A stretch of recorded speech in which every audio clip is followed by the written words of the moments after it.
പണ്ടൊരു കാട്ടിൽ ഒരു കരിയിലക്കിളി താമസിച്ചിരുന്നു. ഒരു മരത്തിന് മുകളിൽ നിന്നൊരു കൂടുണ്ട്. ആ കൂട്ടിൽ 4 കുഞ്ഞുങ്ങളുമുണ്ട്. രാവിലെ തീറ്റ തേടി പുറത്തു പോകുന്ന ഈ കിളി ഉച്ചയാകുമ്പോഴേക്കും കുഞ്ഞുങ്ങൾക്കുള്ള ഭക്ഷണവുമായിട്ട് വരും. ഒരിക്കൽ ഈ മരത്തിന് ചുവട്ടിൽ കൂടി ഒരു കാട്ടാന നടന്നുപോയി. ഈ സമയത്ത് അമ്മ കിളി കൂട്ടിലുണ്ടായിരുന്നില്ല. ആനയ്ക്ക് മുകളിലെ കിളിക്കൂട് കണ്ടപ്പോൾ ഒരു കുസൃതി തോന്നി.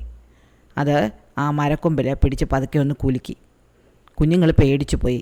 അവയ്ക്ക് ചിറക് മുളച്ചിട്ടുണ്ടായിരുന്നില്ല. അതുകൊണ്ട് അവർ അവിടെ കിടന്ന് ഉറക്ക കരഞ്ഞു. കരച്ചിൽ കേട്ടപ്പോൾ ആനയ്ക്ക് പിന്നെയും രസം പിടിച്ചു. അത് അതിൻ്റെ ദേഹം ആ മരത്തടിയിൽ നന്നായിട്ടൊന്ന് ഉരച്ചു. അപ്പോൾ വീണ്ടും മരം കുലുങ്ങി കിളിക്കുഞ്ഞുങ്ങൾ കരഞ്ഞു. അങ്ങനെ കുറേ നേരം കഴിഞ്ഞപ്പോൾ ആന തിരിച്ചു പോയി. അമ്മക്കിളി വന്നപ്പോൾ കിളിക്കുഞ്ഞുങ്ങൾ പരാതി പറഞ്ഞു. ആന ഞങ്ങളെ പേടിപ്പിച്ചു. സാരമില്ല എന്ന് പറഞ്ഞു അമ്മ. ഇനി അങ്ങനെ ഉണ്ടാവില്ല. പക്ഷേ പിറ്റേന്ന് ഇത് തന്നെ സംഭവിച്ചു.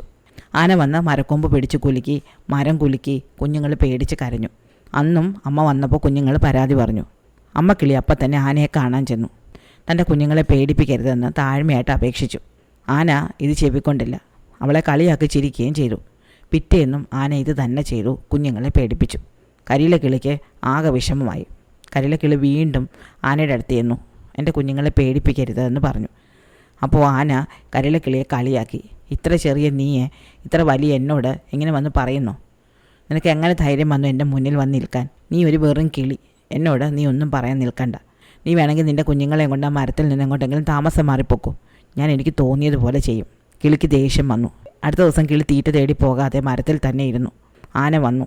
കുഞ്ഞുങ്ങളെ പേടിപ്പിക്കാൻ വേണ്ടിയിട്ട് കൊമ്പ് കുലുക്കാൻ അത് തൻ്റെ തുമ്പിക്കൈ ഉയർത്തിയതും കിളി പെട്ടെന്ന് ആ തുമ്പിക്കൈക്കുള്ളിലേക്ക് പറന്ന് കയറി. അതിനുള്ളിൽ കിടന്ന് കൊത്താനും മാന്താനും തുടങ്ങി. ആന ആകെ വിരണ്ടുപോയി. എന്തൊക്കെ ചെയ്തിട്ടും കരിയില കിളി തുമ്പിക്കൈയിൽ നിന്ന് പുറത്തു വന്നില്ല. അവസാനം ആന വിളിച്ചു പറഞ്ഞു, ഞാനിനി ഒന്നും ചെയ്യില്ല.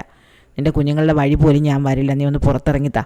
കരിയില കിളി പറന്ന് ആനയുടെ തുമ്പിക്കൈയിൽ നിന്ന് പുറത്തിറങ്ങി. ആന പിന്നീട് കുഞ്ഞുങ്ങളെ ഉപദ്രവിച്ചതേയില്ല.